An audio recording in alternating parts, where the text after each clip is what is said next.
With every popular cartoon that makes it big, there's one that becomes obscure and flies under the radar. Sometimes it's because it wasn't advertised as well, or at all. Other times, people just decide not to check it out. So I wanted to shed some light on these specific shows. These 5 cartoons are, in my opinion, well worth your time, and I want more content from them. And what better way to make that happen than to talk about them? Without further ado, let's get started.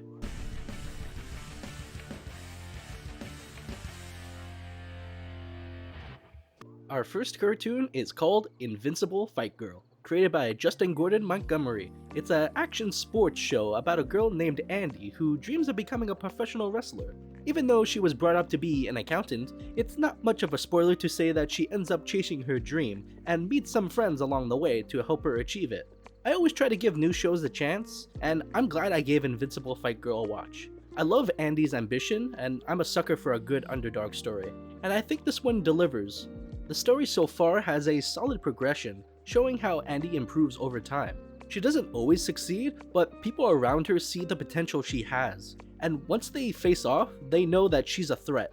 There are callback characters throughout the season, and the story keeps a steady pace. My only real complaint is that there isn't more of it. The world that idolizes wrestling is really intriguing, and I'd love to see it fleshed out more. If you're even remotely a wrestling fan or into anime-influenced shows, good character dynamics, and stories with potential, this one might be for you. It's definitely for me. I'm hooked, and I want to see all these characters' stories fully explored. So far, it only has 1 season, but I'm really begging for another one.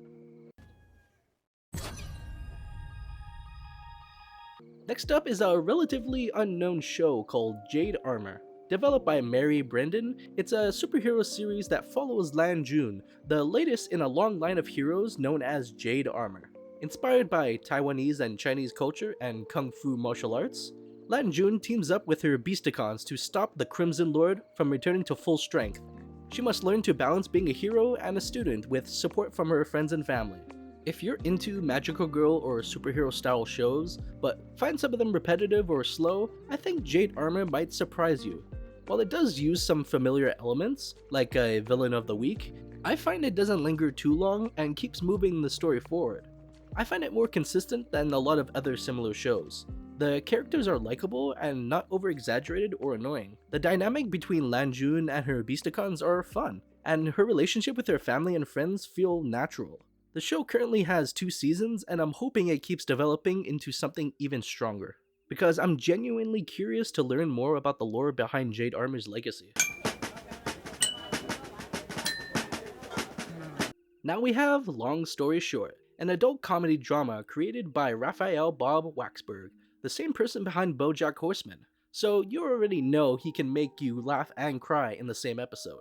The show tells the story of a Jewish family using a non-linear narrative.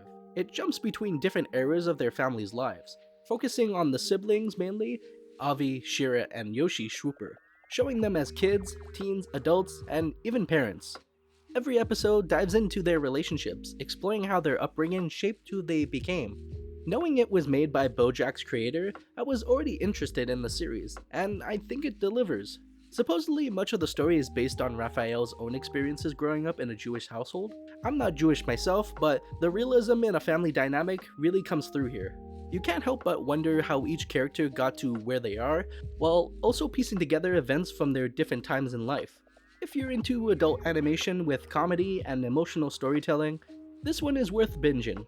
It's smart, heartfelt, and gives you a cast of characters you want to keep learning about. Season 2 is already confirmed, and I really hope it continues long enough to flesh out the world and its characters.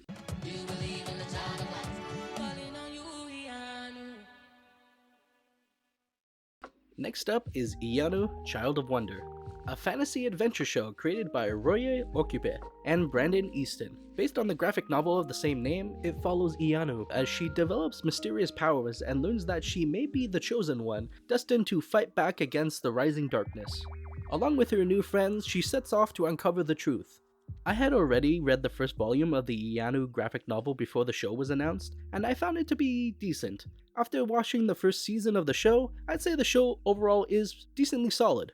There are a few flaws here and there, with pacing can feel a bit too fast at times, and the scenes that don't focus on Iyanu and her friends aren't always the most engaging.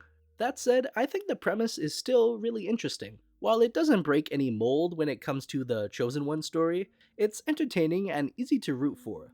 I love the anime-inspired art style and the character designs.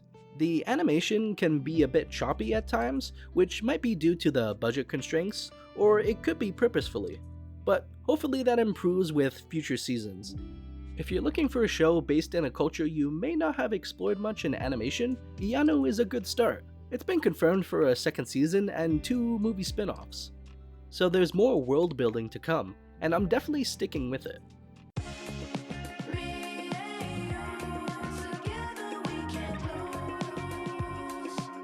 Lastly, we have Wylde Pak, a comedy series created by Paul Watling and Kyle Marshall. It follows 2 half-siblings Lily and Jack who spend the summer together after Jack's mom worries he's not having a normal childhood due to their world travels.